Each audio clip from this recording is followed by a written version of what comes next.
እግዚአብሔር አምላካችን የተመሰገነ ይሁን። ጌታን እጅግ አድርጌ አመሰግናለሁ። ስለ ጸሎታችሁ በጣም ነው ማመሰግነው። ዛሬ እንደዚህ ቆሜ ለመናገር ቀርቶ ለማሰብም እንኳን ጠልቼ ነበር ከጥቂት ቀናት በፊት እና የኔን እንደምንም ያው ብርቱ ተዋጊ ባለቤት አለችኝ። እሷን እግዚአብሔር ኃይል ሰጥቷት ለካ ራሷን ረስታለች እኔን ለማዳን ስትል። ከዛ እሷን ደግሞ አገኘና ተበቀለ በጣም እና በመሰረቱ እንደውነቱ ከሆነ ዛሬ ለቅሶ ነበር የምትደርሱት። ኮላፕስ አድርጋ ነበረ እና ጌታ ግን ታደገን። ጌታ የተመሰገነ ይሁን። እንዲያድናት የተሰጠ መድኃኒት ይዟት ሄዶ ነበር። እግዚአብሔር ግን አልፈቀደም እና ጦርነት ነበር። ትላንትና የመጨረሻውን ጥይት ወረወረና ትንሿ ልጃችን ባለቤቴን የመጨረሻ መርፌ ያስወግተን ስንወጣ እሷ እዛው ሐኪም ቤት ወደቀች እና የመጨረሻው ጥይት ነው ለየለት። በቃ እዛው ተሸነፈሱ እና ከዛ በኋላ ዛሬ ማለዳ ግን እሷ ከ10 ሰዓት ጀምሮ ጌታ በደንብ አይኗን ከፍቶ ምድራችን ላይ የሆነ ያለውን ነገር እያየች ቆይታ ከዛ እኔን ጸልያ ነው ያሰናበተችኝ። ስለዚህ እግዚአብሔርን እጅግ አድርገን እናመሰግናለን። ስለዚህ እየዘመርኩ ነው የመጣሁት። እኔ ጠላቴ ቅስሙ ተሰበረ፣ ጌታ ኢየሱስ ስሙ ከበረ፣ እኔም ላመስግነው በደስታ እስራቴ ተፈታ። ጠላቴ ቅስሙ ተሰበረ፣ ጌታ ኢየሱስ ስሙ ከበረ፣ እኔም ላመስግነው በደስታ እስራቴ ተፈታ። ጠላቴ ቅስሙ ተሰበረ፣ ጌታ ኢየሱስ ስሙ ከበረ፣ እኔም ላመስግነው በደስታ እስራቴ ተፈታ። ጠላቴ ቅስሙ ተሰበረ፣ ጌታ ኢየሱስ ስሙ ከበረ፣ እኔም ላመስግነው በደስታ እስራቴ ተፈታ። ጠላቴ ቅስሙ ተሰበረ፣ ጌታ ኢየሱስ ስሙ ከበረ፣ እኔም ላመስግነው በደስታ እስራቴ ተፈታ። መስሎት ነበር ጠላቴ እኔን የሚያሸንፈኝ፣ ብዙ ጣረ ደከመ ከሩጫዬ ሊያስቀረኝ፣ መስቀሉ ጉልበቴ ሆነ ሐሳቡ ተበታተነ። ኢየሱስ ጉልበቴ ሆነ ሐሳቡ ተበታተነ። ጠላቴ ቅስሙ ተሰበረ፣ ጌታ ኢየሱስ እኔም ላመስግነው በደስታ እስራቴ ተፈታ። ጠላቴ ቅስሙ ተሰበረ፣ ጌታ ኢየሱስ ስሙ ከበረ፣ እኔም ላመስግነው በደስታ እስራቴ ተፈታ። አሜን። ሃሌሉያ ሃሌሉያ።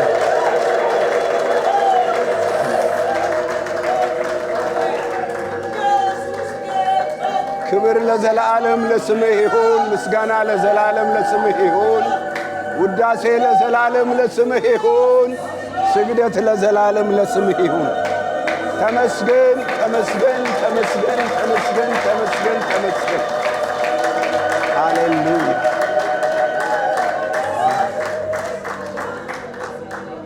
አሜን። እግዚአብሔር ሆይ እናመሰግንሃለን። ክብርና ምስጋና ለዘላለም ለስምህ ይሁን። አሁንም አንተ ለዘላለም የድል ጌታ ነህ፣ በክርስቶስ ኢየሱስ ስም አሜን።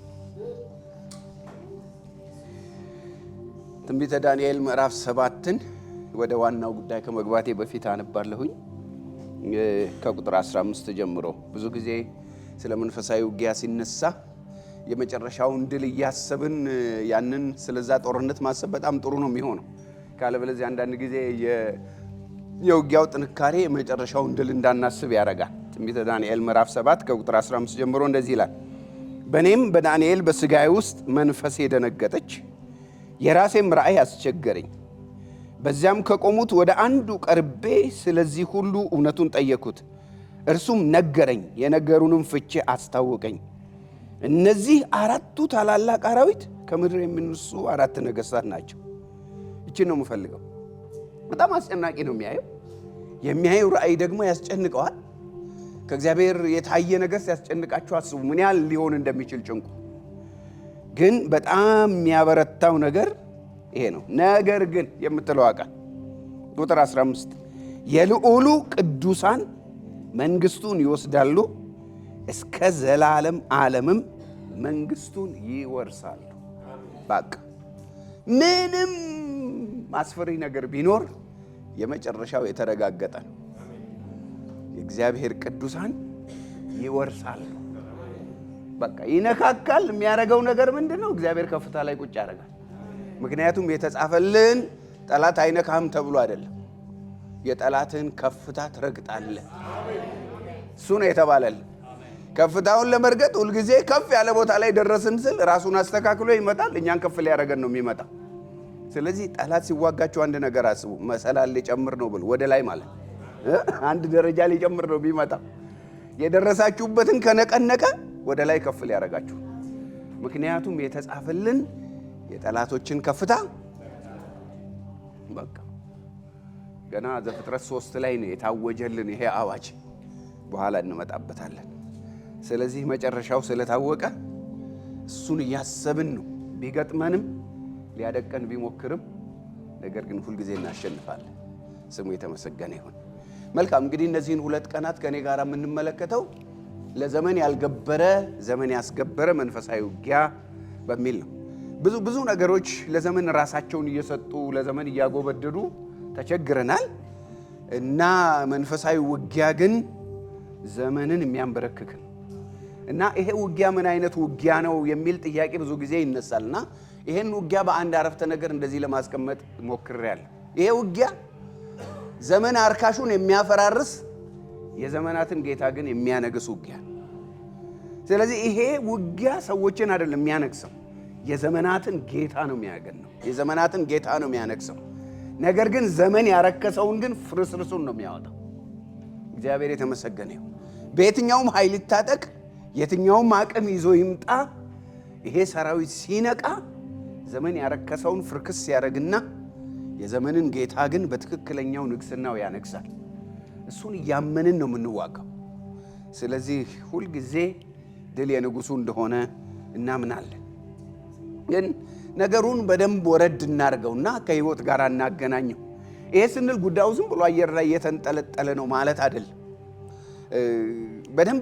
በደንብ ሊገባን ይገባል። ኢዮብ ምዕራፍ 7 ቁጥር 1 ላይ ያለችው ቃል ምንድን ነው የምትለው? እጀም ይችን ታውቋታላችሁ። ተዋጊዎች በደንብ ነው የምታውቁት። ምንድን ነው የምትለው? ኢዮብ ምዕራፍ 7 ቁጥር 1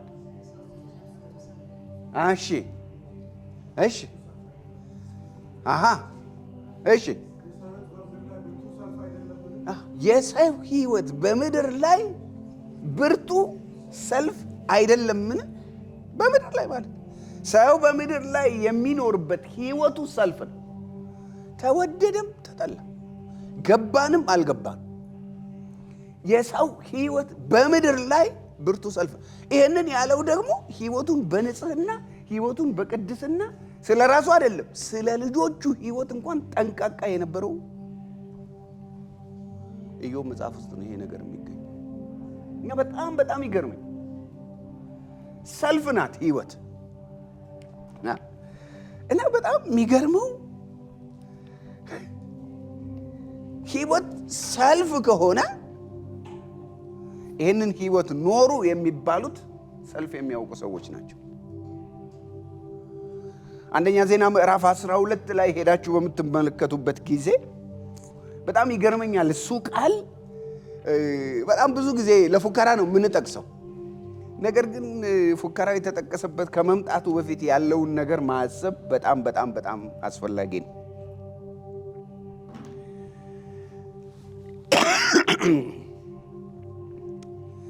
እግዚአብሔር ትነግሳለህ ብሎ የቀባው ንጉሥ ዳዊት ምድረ በዳ ተንከራታች የሆነበት ክፍል ነው ይሄ ክፍል። አገር ተነግሮለት ማለት ነው። አገር ትመራለህ ተብሎ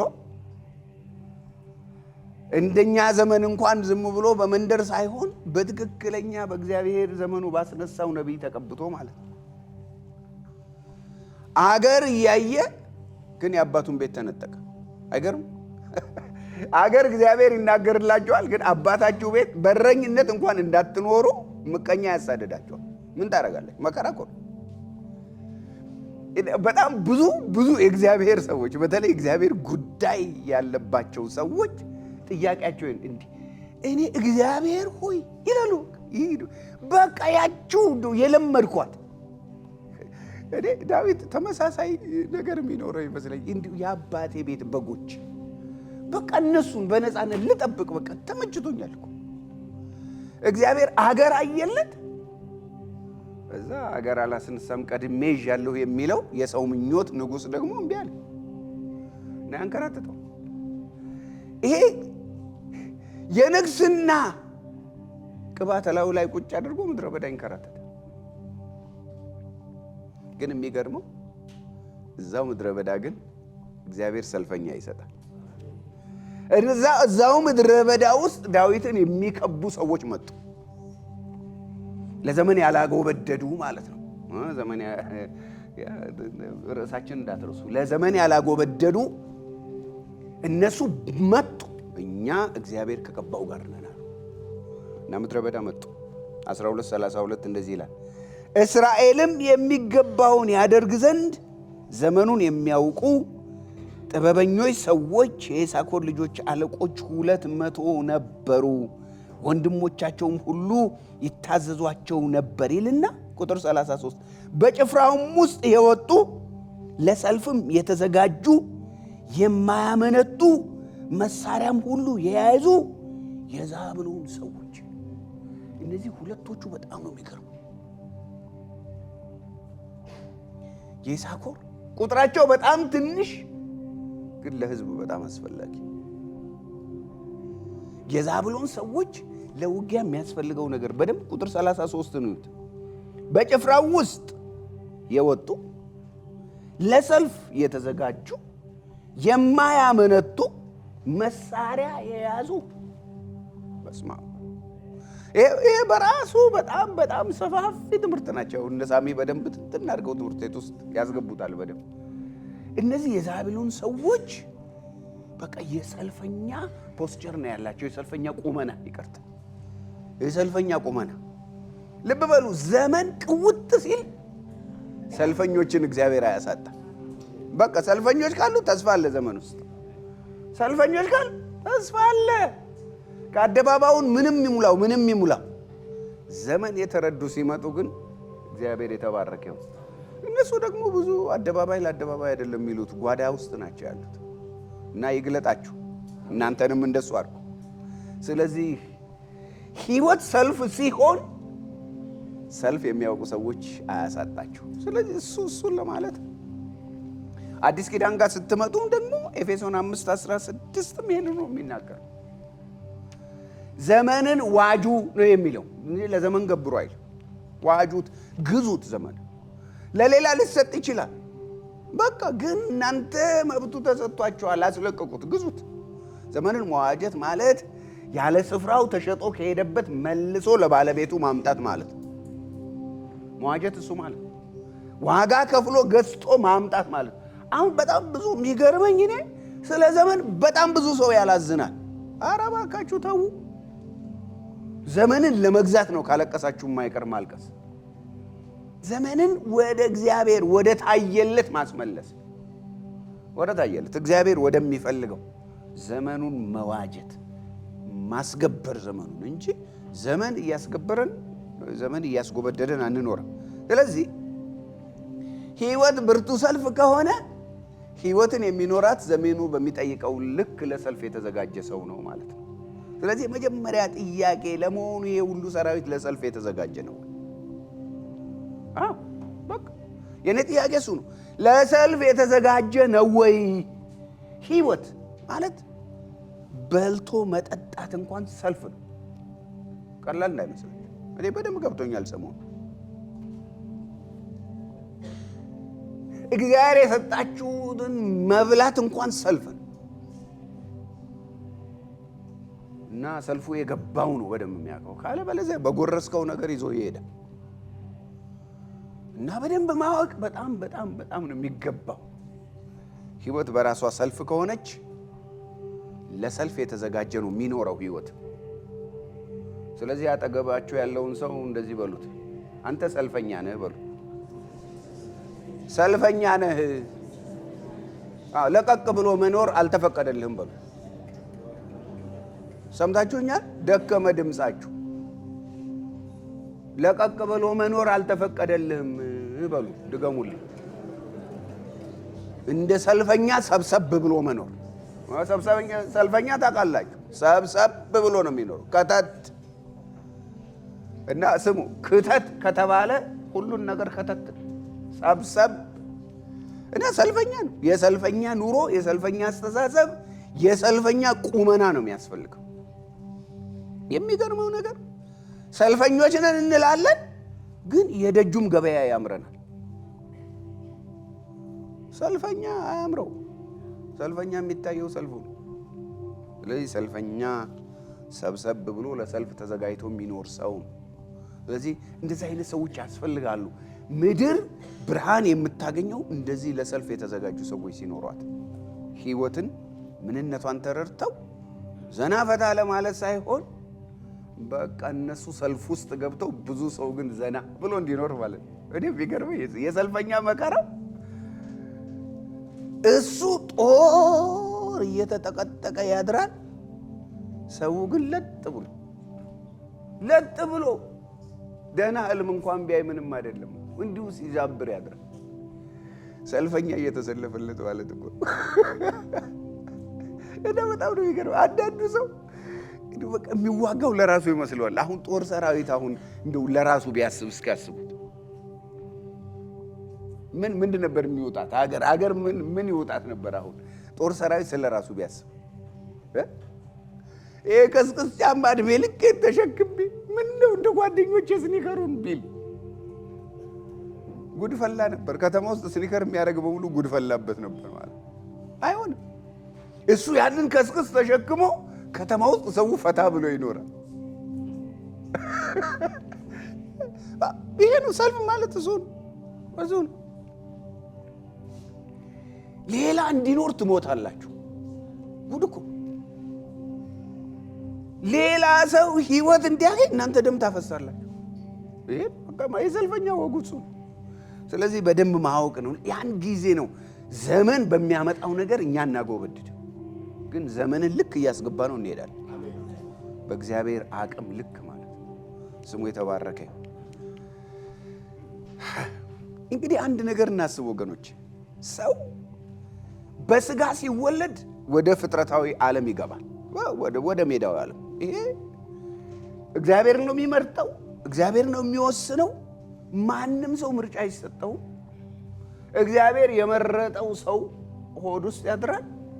እግዚአብሔር በመረጠው ስፍራ ይወጣል። በቃ አለቀ። ይቀላቀላል ከዛ በኋላ። ይሄ ገሃድ እውነት ነው። አንዱ ህይወት እሱ።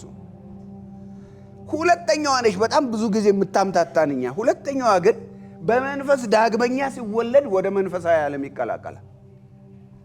ይሄ የማይቀር የዳግም ልደት ህግ ነው።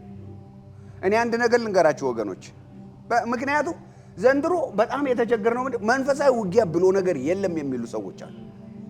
የለም በቃ ዝም ብላችሁ የምታመጡት ቅዠት ነው ይላል። እና ደግሞ በጣም የሚገርማችሁ ነገር ህይወታቸው ምንም የሌለበት በቃ ፈታ ያለ ነው። ዝም ብሎ ነው የሚኖሩት። እንዴ ለምን ይነካቸዋል? እነሱን ከነካማ ይነቃሉ። አይነካቸው፣ ዘና ብለው ይኖራሉ። እና አንዳንዱን ሰልፈኛውን ሰው ተስፋ ያስቆርጣሉ። እኔ ልንገራችሁ፣ በመንፈስ ዳግመኛ ተወልጃለሁ ካላችሁ ወደ መንፈሳዊ ዓለም ተቀላቅላችኋል። እንግዲህ አሁን ጥያቄው በስጋ በመወለድ መደበኛውን የህይወት ሰልፍ እንደተቀላቀላችሁ ሁሉ በመንፈስ ከመወለዳችሁ የተነሳ ደግሞ መንፈሳዊ ሰልፍ ውስጥ ገብታችኋል። ይሄ ዳግም የተወለደ ሰው በሙሉ የሚገጥመው ህይወት። ዳግመኛ ተወልጃለሁ ሲል በቃ በዛ በተወለደበት ዓለም ውስጥ የራሱ ለማድረግ የሚጎትት ሁለት ወገን ይገጥመዋል። ክርስቶስ ወደ ራሱ እሱን ለማስመሰል፣ አጅሬ ደግሞ የእሱ ሰራዊት ለማድረግ ይጎትታል። ስለዚህ ተቀላቅለናል። ስለዚህ ሁለት ምርጫ ነው አጠገባችን የሚቀመጠው። አዳም በበደሉ ምክንያት ስልጣኑን ላስረከበው ለዚህ ዓለም ገዢ ትገብራላችሁ፣ ስለዚህ ሌላው ሰው እንደሚኖር ትኖራላችሁ፣ ካለበለዚያ ደግሞ ፍጥረታዊንም መንፈሳዊንም ለሚገዛው ጌታ ትገብራላችሁ። በቃ ምርጫው ሁለት ብቻ ነው።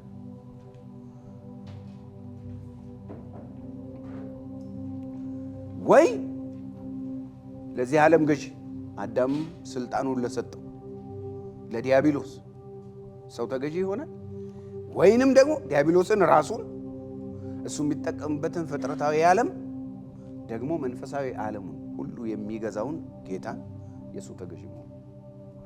ሌላ ምርጫ የለም። መሃል ሰፋሪ የሚባል ወገን የለም። ከሁለቱም ከዚህም ቀመስ ከዚህም ቀመስ እያደረገ የሚያድር መሃል ሰፋሪ የሚባል የለም። ወደደም ጠላም አወቀም አላወቀም አንድ ወገን ላይ ታገኙታላችሁ የግድ። ስለዚህ መንፈሳዊ ውጊያ የለም ለሚሉ ሰዎች ስለዚህ ዳግም እንዳልተወለዱ ያረጋግጣሉ። አልገባቸውም ገና እንዴት አይነት ጦርነት ውስጥ እንደተገኙ። ገዢ መለወጥ ማለት እኮ ነው ዳግም መወለድ ማለት። ከስጋ ከዓለም ከሰይጣን ተገዥነት ወደ ጌታ ወደ ክርስቶስ ኢየሱስ ገዥነት ለሱ ወደ መገዛት ዞር ስትሉ ጦርነቱ ይፋ ይታወጃል፣ ያልቃል። ስለዚህ ይሄንን ማወቅ በጣም ጥሩ ነው። ዛሬ እንደው በጣም ስለደከምኩ በጣም ልክ ነው፣ አስተዋጽኦ አላቸው እነዚህ የምናነሳቸው በሙሉ። ውጊያ በረታ አይደለም። ገና ክርስቶስን የተቀበልን ቀን ጦርነቱ ተጀምሯል። መጽሐፍ ቅዱሳችንን በምናስብበት ጊዜ ከዘፍጥረት እስከ ራእይ ድረስ የመንፈሳዊ ውጊያ መጽሐፍ ነው። የሰልፍ መጽሐፍ ነው። መጽሐፉ በራሱ እንደሱ ከዘፍጥረት አንስታችሁ እስከ ራእይ ድረስ ልታነቡ በሴቲቱ ዘር እና በክፉ ዘር መካከል የሚደረግ ጦርነትን የሚያወራው መጽሐፍ ቅዱሱ ከዳር እስከ ዳር የሚያወራው ስለሱ በሴቲቱ ዘር የእግዚአብሔር በሆነው ዘርና በክፉ ዘር የእግዚአብሔር ባላንጣ በሆነው ዘር መካከል የሚደረግ ውጊያ ነው። የተጀመረ እንዴት እያደገ ሄደ፣ ወደ ፍጻሜው የሚመጣው እንዴት ነው የሚለው እንመለከተዋለን ባጭሩ። ግን አንድ ነገር ልንገራችሁ፣ ውጊያው ግን ገና ሲጀመር አሸናፊው ማን ሊሆን እንደሚችል ተነግሮ ገና ሲጀመር ማለት ይሄ በየትኛውም ጦርነት ላይ አታውቁትም። ሰዎች ምኞት ይኖራቸዋል። ሁልጊዜ ወደ ጦርነት ሲገቡ እናሸንፋለን ብለው ነው የሚገቡት። ይሄኛው ውጊያ ግን ሰልፉ ሲታወጅ አሸናፊው ማን እንደሆነ አብሮ ነው የታወጀው። ግን ችግሩ ምንድን ነው ታዲያ? አሸናፊው ከታወቀ ለምንድን ነው ልትሉ ትችላላችሁ። በጣም የሚገርመው ተሸናፊው መሸነፍ የማይታክተው አይደክመው፣ መሸነፍ አይደክመው፣ በቃኝ አይልም። በቃኝ ቢል ኖሮ የት ጋር ነበር የሚለው? በቃኝ የሚለው ዲያብሎስ የት ነበር እንደው በቃኝ ማለት ያለበት? እስቲ አስቡ። የት ላይ ነበር የሚመስለው? መስቀል ላይ አይደል? ደከመው እንዴ? ተወ? ምንድን ነው ያለው? የትንሣኤ ቀን ተውት፣ መስቀል ላይ ተው፣ መስቀል ላይ ተው። መቼም ኢየሱስ ተስፋ ቆራጭ ነው የሚመስለው አይደል? እሺ፣ ኢየሱስ ላይ ጮቤ ይጨፍር። የትንሣኤ ቀን ሞትን አሸንፎ ተነስቶ እንኳን ተስፋ አልቆረጠም። ምን አለ? ከተማ ሄዱ፣ ሬሳውን ሰረቁት ብሎ ማስወራት ጀመረ። አቁም። እየተቀጠቀጠ እሱ መሸነፉን አይቀበልም፣ አይታክተው። አጠገባቸው ያለውን ሰው እንደዚህ በሉልኝ እባካችሁ፣ ባላጋራ ዲያብሎስ መሸነፍ የማይታክተው ጠላት ነው በሉ።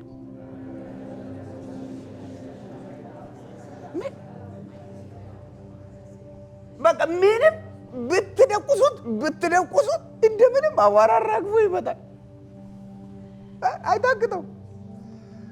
ግን ደስ ይበላችሁ፣ እኛም ማሸነፍ አይታክተን፣ እኛም እናሸንፋለን ሁል ጊዜ። ምክንያቱም እሱ ተንሰራርቶ ቀና ባለ ቁጥር አንድ የምናየው ነገር አለ። አድራሻ ተነግሮናል።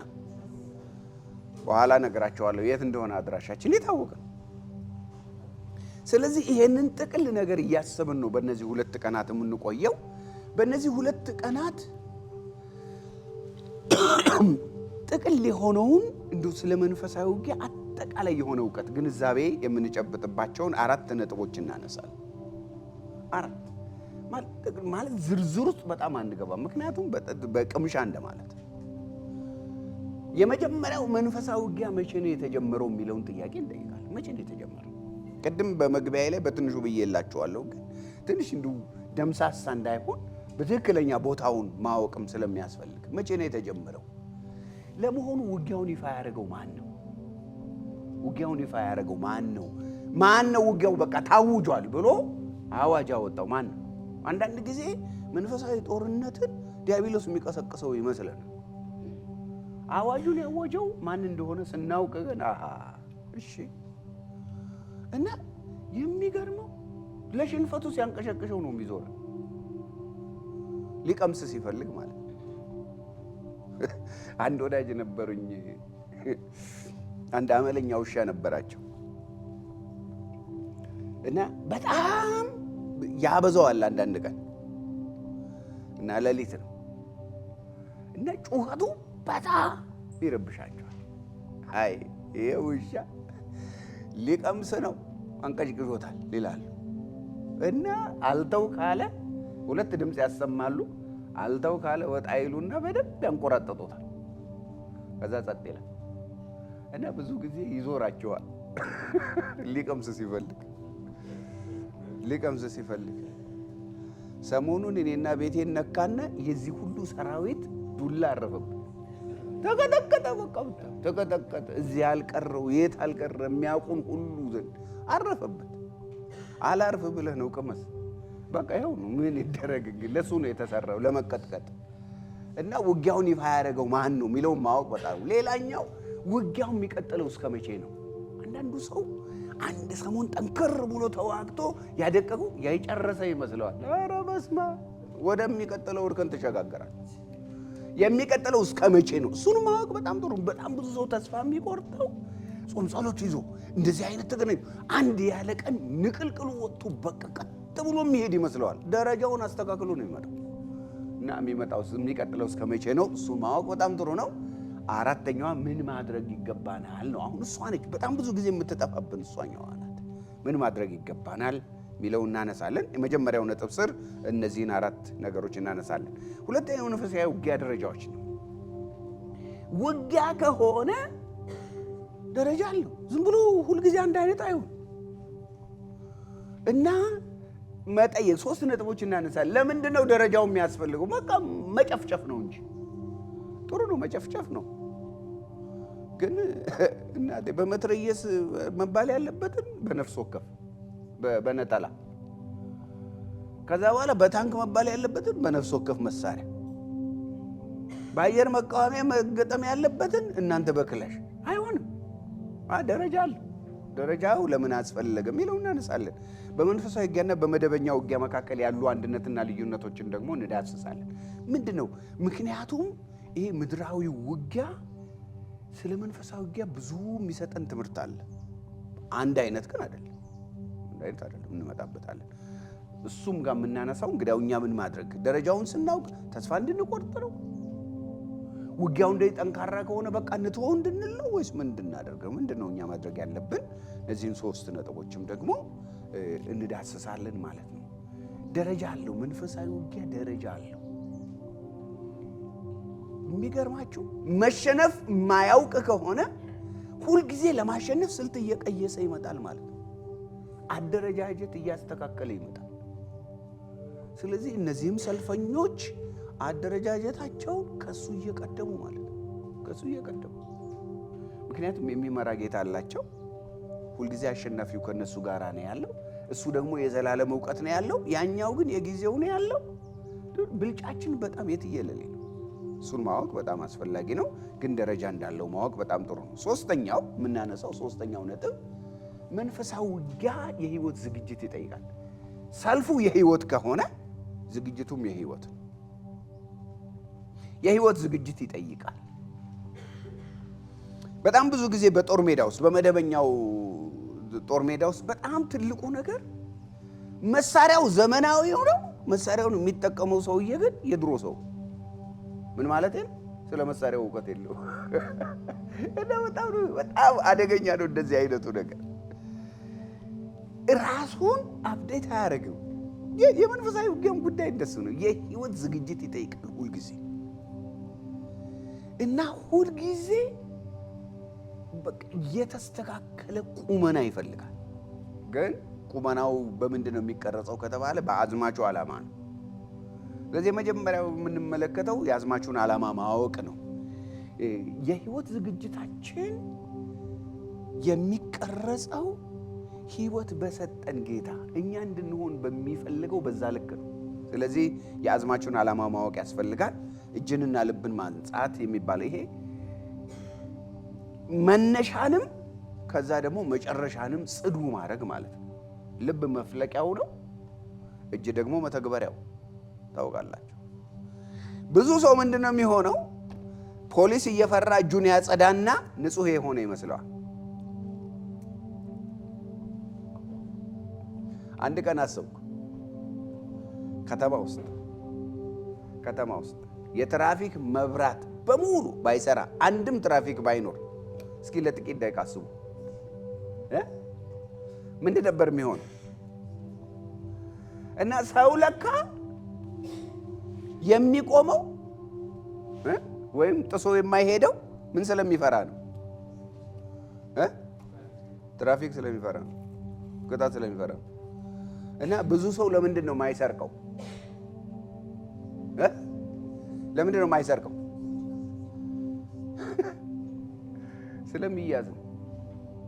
ስለሚያዝ እንጂ ልቡ ንጹህ ስለሆነ የኔ ያልሆነ ነገር አያስፈልገኝም ስለሚል አይደለም። እስኪ አዋጅ ውጣ፣ የፈለጋችሁን ውሰዱ፣ ምንም አትደረጉም ቢባል ገባችሁ? ምን ሊደረግ እንደሚችል ገብቷችኋል በደንብ። እና በጣም ብዙ ሰው ልቡን ሳያጸዳ እጁን ሲያጸዳ እንደ በትክክል ያጸዳ ይመስለዋል። እና ትንሽ ኃላፊነት ይሰጡትና እከሌኮ ምንም አይነካም ተብሎ ከፍ ስታረጉት እዚህ ውስጥማ ትንሽ ምንም በወስድ አይታወቅም ይላል። እንደወጨቅ ልቡ ስላልጸዳ ትላንትና በትንሽ ነገር ንጹህ ነው ያላችሁ ሰው ትልቅ ውስጥ ስትገቡት ተነክሮ ታገኙታላችሁ።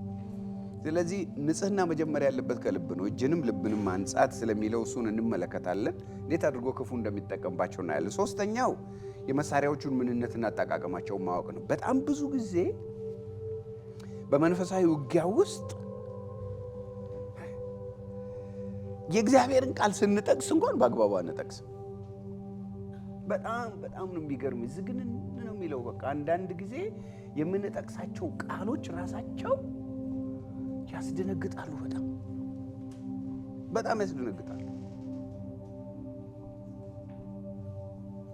እና አንዳንድ ሰው እንትን ላይ ጸሎት ላይ ሞቅ ሲለው የአማሌቅን ዝክር ፈጽሜ ከሰማይ በታች ደመስሳለሁ ተብሎ እንደተጻፈ እንደመስሳለን ይላል።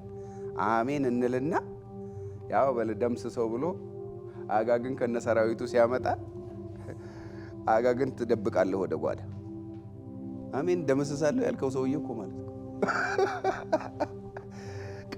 ቃሉ ራሱ ባላጋራ በል እንግዲያው ብለህ የለም በል ሲበል ደምስስ ይላል። ያመጣል ደግሞ ጌታ እና ተሳሳላችሁ። አንድ ቀን አንድ ወንድም ዛሬ በቃ ከምድሬ ላይ ክፋትን ጠርጋለን አለ። ስልጠና እየሰጠን ነው እና ክፋትን ጠርጋለን፣ ይሄን ያህል እውቀትም አግኝተን ዝም ብለን አንተው ክፋት እንጠርጋለን አለና ብድግ አለ። ደቡብ ውስጥ የሆነ ከተማ ላይ ብድግ አለ። ዛሬ እንጠርጋለን፣ ነገ በቃ ውጤቱን መስማት አለብን እና ደግሞ ከልቡ ውስጡ እየተቀጣጠለ ነው የሚለው እና ነደደ ጉባኤው ነቅለናል ብሎ ከቀበሌ አንስቶ እስከ ላይ እስካሉ ድረስ እየጠቀሱ አንዳንድ ጊዜ ስምም ይጠቅሳሉ። ይዘገንዳል። ኧረ ተው በቃ ይጠቅሳሉ። የግለሰብ ስም እኮ ነው የሚጠቅሱ። ይጠቅሳሉ። ነቅለናል፣ በቃ ህዝብ እያስለቀሰ አይቀመጥም፣ ነቅለናል ምናምን አሉ። ከዛ ጸሎቱን ሲመራ የነበረው ልጅ ጠዋት ሲመጣ ፊቱ ረዝሞ መጣ። አጎር ምን ሆንክ? ትላንትና እንደዛ የተቀጣጠልክ ሰውዬ ያክስቴን ልጅ እኮ ሌሊት አሰሩት። ታዲያ ነቀላለሁ ስትል አልነበር? ለአክስት ልጅ ሲሆን ይቀር እንዴ ማለት እናቀላለሁ ሲል የነበረው ሰው ያክስቱ ልጅ ሲነቀል ያክስቴን ልጅ ሳይሆን የሌሎቹን አክስት ልጅ ኧረ አይሆንም። ቀላል እንዳይመስላችሁ። አፍርሰናል፣ ገልብጠናል ምናምን ኔትወርኩ እሱ ቤት ሲገባ ጌታው የኔን መች አልኩ እኔን ሸፈና አታደርግም እንዴ በደም እና ደሙ እኮ በቃ በእውነት እንዲያደላ እንፈልጋለን ነው በእውነት። እኛን ሲሆን ትውት፣ ሌላ ሲሆን ቅጥል አይሆንም ማለት መሳሪያውን አጠቃቀሙን ወቁ በደም ከራስ ሊሆን ይችላል ጀምሮ ከሰራዊታዊ አባላት ጋር የሰመረ ግንኙነት ነው። ሌላው ደግሞ የእርስ በርስ ግንኙነታችን እስኪ አስቡ። አሁን ጦር ሜዳ መካከል ሰራዊቱ ትእዛዝ ባይሰማ ወደዚህ ነው የሚሄደው ሲባል እኔ የምፈልገው በዚህ በኩል ነው ቢል ምንድን ነው ሊሆን የሚችለው? የእርስ በርስ ከላይ አንስቶ እስከ ታች ድረስ አብሮ እስካለው ድረስ ይሄ የሰመረ ግንኙነት በጣም አስፈላጊ ነው። እነዚህን ነገሮች እንመለከታለን ማለት ነው። ወደ አጠቃላይ ግንዛቤው ቶሎ እንግባ። መንፈሳዊ ውጊያ መቼ ነው የተጀመረው? መቼ ይመስላችኋል መንፈሳዊ ውጊያ የተጀመረው? ቅድም ያልኳችሁ ጥቅሉ በቃ በጌታ ስናምን የሚለውን ያዙና መጽሐፍ ቅዱስ ውስጥ እንግባና መቼ ነው ለመሆኑ? ምክንያቱም ብዙ ሰው ምንድነው የሚመስለው መንፈሳዊ ውጊያ እኮ የበዛው አስተሳሰብ ስለበዛ፣ እንደው የሰው ውድቀት በጣም ስለበዛ፣ እንደው በጣም መሬት ስለጠበበ፣ ቋንቋ በጣም ስለበዛ ምናምን ይላል። በቃ እሺ ጥሩ ነው፣ እነሱ የመባባሱ ምክንያቶች ናቸው እንጂ መነሻዎቹ አይደል። መቼ ነው የተጀመረው መንፈሳዊ ውጊያ? መቼ ነው የተጀመረው?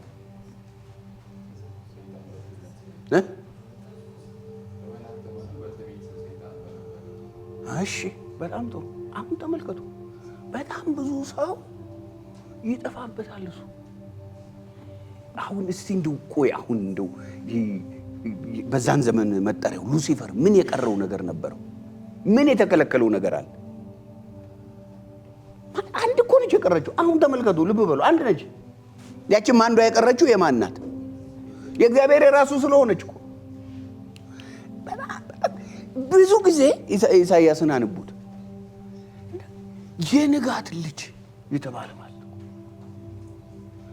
የእግዚአብሔርን ክብር የሚጋርድ ከሌሎቹ በጣም የቀረበ የነበር የቀረችው አንድ ናት። አንድ ነው ያልተሰጠው፣ እሱም የእግዚአብሔር ብቻ ስለሆነ ለማንም ማይካፈል ስለሆነ ማለት ውጊያው የተጀመረው በጣም ምስቅልቅል ብዙ ነገር ስለበዛ ምናምን አይደለም። ሁሉ የሞላበት ጋ ነው ነገርየው የመጣው። አሁንም ስልቱን ቀይሯል ወይ ብትሉ ያው ታውቁታላችሁ። እነዚህን ሁለቶቹን እናንባቸው። ኢሳይያስ ምዕራፍ 14 እና ሕዝቅኤል ምዕራፍ 28 እናንባቸው እንዲገባቸው ብሎ በዘመኑ በነበረ አንድ ንጉሥ ተምሳሌት ማለት እግዚአብሔር ስልጣን ሁሉ የሰጠውን አንድ ንጉሥ ተምሳሌት አድርጎ ነው ክፉ እንዴት አድርጎ ከዛ ከከፍታው እንደወረደ የሚያሳየን። ኢሳይያስ 14ን እንሄድና እናንብ። አንተ የንጋት ልጅ አጥቢያ ኮከብ ሆይ እንዴት ከሰማይ ወደቀ? ወደ ምድር ይመጣና ምድር ላይ ስለነበረው አሕዛብንም ያዋረደህ አንተ ሆይ እንዴት እስከ ምድር ድረስ ተቆረጥህ? ምን ሆነህ ነው ያ ሁሉ ስልጣን የተሰጠህ? አንድ ነገር አድርገህ ነው ይላል ቁጥር 13። አንተም በልብህ ወደ ሰማይ አድርጋለሁ፣ ዙፋኔንም ከእግዚአብሔር ከዋክብት በላይ ከፍ ከፍ አድርጋለሁ። በሰሜንም ዳርቻ በመሰብሰቢያ ተራራ ላይ እቀመጣለሁ፣ ከዳመናዎች ከፍታ በላይ አድርጋለሁ፣ በልዑልም እመሰላለሁ አልክ። ገርማል በጣም።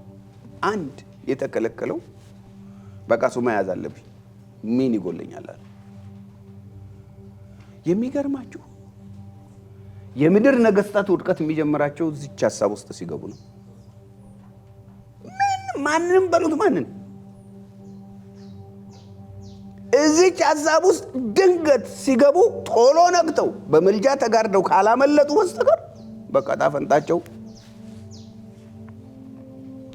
በጣም ነው የሚገርም። አንድ እኮ ነው የተከለከለው፣ አንድ ልዑሉን መምሰል መመሰል ደግሞ በቃ እሱ ዞር ብሎ እኔ በሱ ምትክ መሰየም ሕዝቅኤል 28 ላይ ልክ እንደዚሁ የምድር ንጉሥ። እንግዲህ እግዚአብሔር ለሕዝቡ እኮ ነው የሚናገረው። ተመለሱ ለማለት ማለት ነው። ሰልፋችሁን አስተካክሉ ለማለት ማለት ነው። ሕይወትን ያለ እግዚአብሔር መንገድ ከፍ ለማድረግ አትሞክሩ ለማለት ማለት እኮ ሕዝቅኤል 28 የሕዝቅኤልን መጽሐፍ የምትማሩ ሰዎች ታውቃላችሁ። የኛው ክፍል እግዚአብሔር እስራኤልን የቀጣበት የቅጣቱ ዓላማ ሳይገባቸው አፋቸውን ያላቀቁ 7 በዙሪያው ያሉ የአሕዛብ ነገስታትን እንዴት አድርጎ እንደሚቀጣቸው በተናገረበት ክፍል ውስጥ ነው። በጣም ብዙ ሞገስ የሰጠውን እሱን ተምሳሌት አድርጎ ነው ያንን የውድቀት እንትኑ የሚጠቅስ 28 ከ12 እስከ 19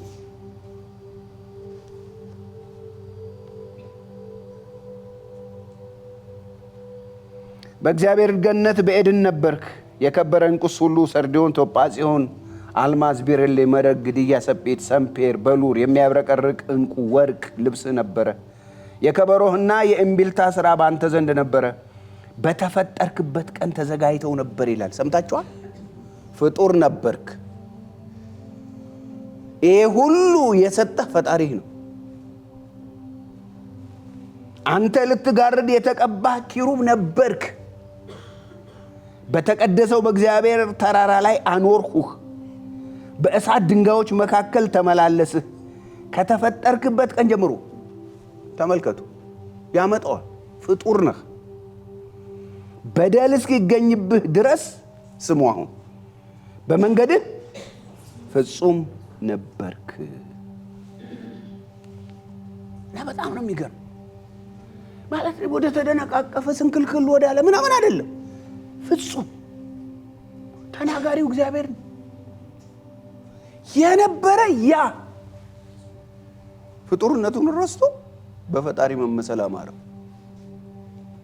የሰራዊት አምላክ እግዚአብሔር ከፍ የሚያደርጋቸውን ሰዎች ፍጡር መሆናቸውን እንዳይረሱ ልብ ይስጣቸው አለ። በጣም አደጋው ነገር በጣም እሱ ነው። ፍጡር ነበርክ። እግዚአብሔር ግን አለው እኔ ሌላ መሳሪያ አልፈልግም ነው የሚለው። ቁጥር 18 ይሁት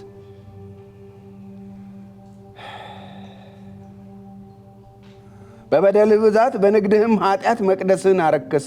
ስለዚህ እሳትን ከውስጥህ አውጥቻለሁ፣ እርሷም በልተሃለች። ሌላ መሳሪያ አይደለም ያወጣው እግዚአብሔር። ምንድን ነው ያደረገው? ከውስጥ አውጥቶ የራሱ እሳት እንዲበላው ነው ያደረገው። ይገርማል። ገና አንድም ሰው ሳይኖር ሁሉ ተሰጥቶ እያለ አንዱ የተከለከለው አማረው። መነሻውን ካላወቅን በስተቀር እንሳሳታለን። ይሄ ነው ያመጣው፣ ይሄ ነው የፈጠረው፣ መነሻውን አስቡ። በጣም ብዙ ሰው እጦት ያደርገዋል። አይደለም፣ በሁሉ ነገር ፐርፌክት የነበረ እሱ ነው። ለራሱ ጥቅም እግዚአብሔር ለሱ ብቻ አድርጎት የነበረው አማረው። ውጊያው ግን ለሰው ይፋ የተደረገው መቼ ነው? ማን ነው ያደረገው የሚለው ነው። በጣም ብዙ ጊዜ ውጊያውን ይፋ ያደረገው ማን ነው? ጦርነቱን አወጀው በይፋ እና ያው አንዳንድ ሰዎች ምን ያደርጋል ዲያብሎስ ምን ያደርጋል ለምትሉ ያው ሕዝቅኤል 28ን አሳዩአቸው። ምንም ብዙ አትከራከሩ። ያው ነበር እኮ እዛ ነበር እዛ ነበር እና መጣ። እሺ አዳምን እና ሔዋንን ያሳታቸው በምንድን ነበር? ስንት ሰው ነበር በዛን ጊዜ ጦርነቱ ይፋ ሲደረግ? ሁለት ናቸው። ሁለት ናቸው። ቦታ ጠባቸው፣ የሚበላ ጠፍቶ፣ ስልጣን ጠፍቶ፣ ስልጣን አጡ። ምን የተከለከሉን ነገር አለ? ግዙ ተብሎ እኮ አጽናፈ ዓለሙ እኮ ተሰጣቸው። አንዲት ነገር ተመሳሳይ ቅጂ ናት። እሱም የተፈጠፈተው ምን ተከልክሎ? አንድ ነገር መጥቶም ሲፈትን የፈተነው ባንዷ። ብዙ አሁን ውጊያው ይፋ ያደረገው ማን ነው ብላችሁ ብትሉ፣ ማን ነው ጦርነቱን ይፋ ያደረገው? ማን? ያው ይሄን አጣነው 3:15 ማን ነው ይፋ ያደረገው? እግዚአብሔር ራሱ ነው ውጊያውን ይፋ ያደረገው። አወጀው። በቃ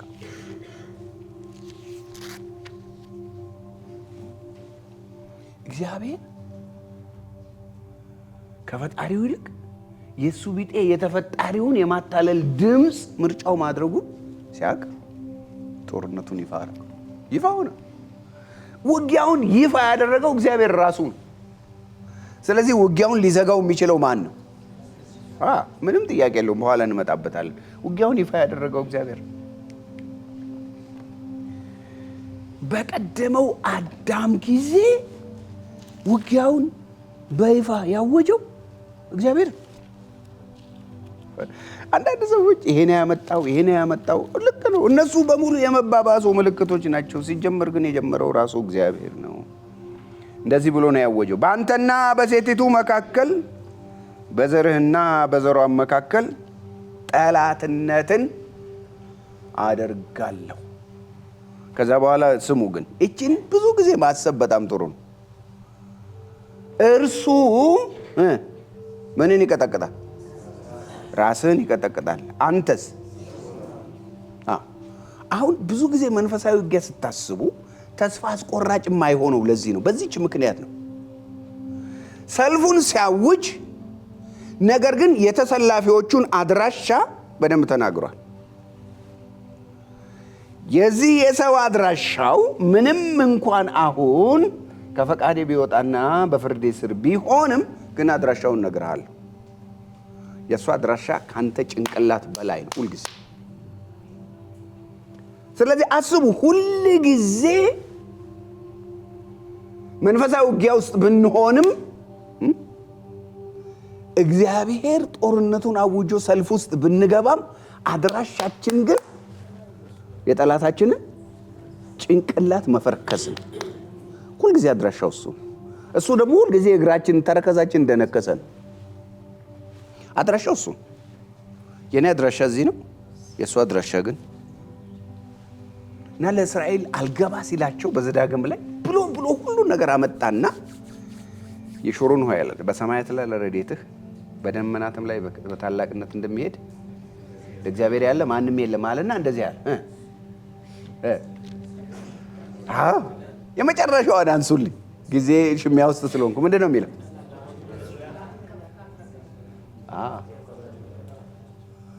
የመጨረሻ አድራሻውን ነገራቸው። የጠላትን ከፍታ ምን አድርጎ ነው ግን ከፍታ የሚያስረግጠው? ሰልፍን ዞር አድርጎ አይደለም። ጠላትን ፊት ለፊት ያወጣውና ብዙ ሰው ግራ የሚገባው እሱ ነው። ጌታ ሆይ ይሄ ፊት ለፊት አምጥተው ከምታጋጥመኝ አንተ አታደቅልኝ? እግዚአብሔር አይደለም ይለው አይደል?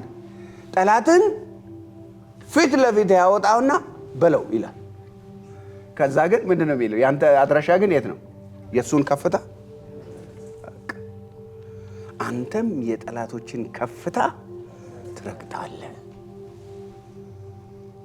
የሚገርማችሁ ነገር በየትኛውም የመንፈሳዊ ውጊያ ሰንሰለት ውስጥ ግቡ፣ የጠላታችሁ ከፍተኛው እርከን የእናንተ መነሻ። በቃ እሱን ትረግጡና ትጀምራላችሁ። ደረስኩበት ካለው እናንተ ትረመርሙና ትሄዳላችሁ። አስተካክሎ ሲመጣ እስቲል አድራሻቸው ምክንያቱም ዘፍጥረት 3 ላይ ተነግሯል። በቃ አድራሻ አይቀየርም።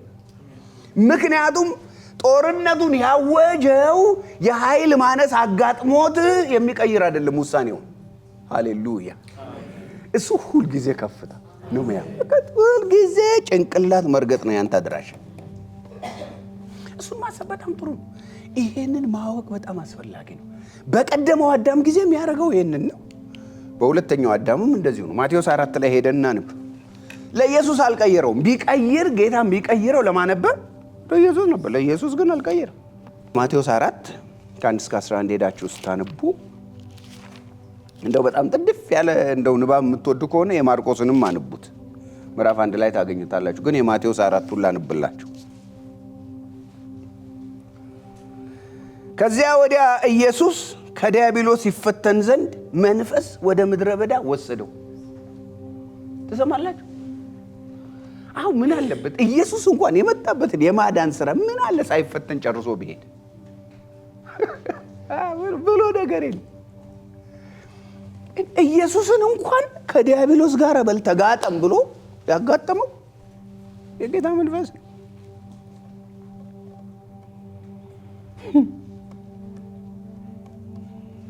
እኔ በጣም የሚገርመኝ ማለት ከኢየሱስ ታሪክ ከነዚህ ከወንጌላት አዘጋገብ በጣም የሚገርመኝ ሁልጊዜ ይሄንን የሚያመጡት እግዚአብሔር አብ ስለ ክርስቶስ ኢየሱስ ከሰጠው ምስክርነት በኋላ እና ብዙ ሰው ግራ የሚገባው እሱ ነው። እግዚአብሔር በጣም ብዙ ትልልቅ ነገር ስለናንተ ከተነገረ በኋላ በማግስቱ ራሳችሁ ምድረ በዳ ታገኙታል ይላል። ረምርማው እንድትመጣ ነው ጭፍልቅ አድርገህ ከዛ በኋላ ሰፈር በከፍታ እንድትወጣ ማለት እና በጣም ነው የሚገርመው። ስሙ ከምን በኋላ እንደመጣ ስሙት። ከተጠመቀ በኋላ ይላል ምዕራፍ 3 ቁጥር 16 ኢየሱስም ከተጠመቀ በኋላ ወዲያው ከውሃ ወጣ። እነሆም ሰማይ ተከፈቱ፣ የእግዚአብሔርም መንፈስ እንደ ርግብ ሲወርድ በእርሱም ላይ ሲመጣ አየ። እነሆም ድምፅ ከሰማያት መጥቶ በእርሱ ደስ የሚለኝ የምወደው ልጄ ይህ ነው አለ። እንዲሁ ሊጠመቅ ዙሪያውን ዮርዳኖስን የከበበ ሰው በሙሉ እያየ ልጄ እሱ ነው ብሎ ከመሰከረ በኋላ በቃ አሁን እንዲሁ እዛ ሰማይ ያወጣዋል ብላችሁ ስትሩ መንፈስ ወዲያው እዛ ተከሻው ላይ አርፎ የነበረው በል ተከተለኝ ብሎ ወደ ምድረ በዳ ሄዶ ለኢየሱስ ግን በዳግማዊ አዳም በሁለተኛው አዳምም አልተለወጠም። ማሰራ እዛም ውጊያውን ያደረገው እግዚአብሔር ነው።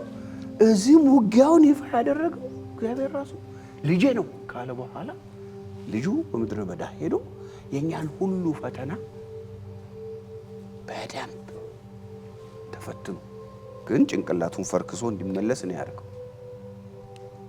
ስለዚህ ብዙ ጊዜ ውጊያውን ማን ይፋ እንዳደረገው ማወቅ በጣም ጥሩ ነው። ስለዚህ መንፈሳዊ ውጊያ የሚካሄደው በሰው ውስጥ ነው የሚለውን ነገር አትርሱ። በሰው ውስጥ ነው።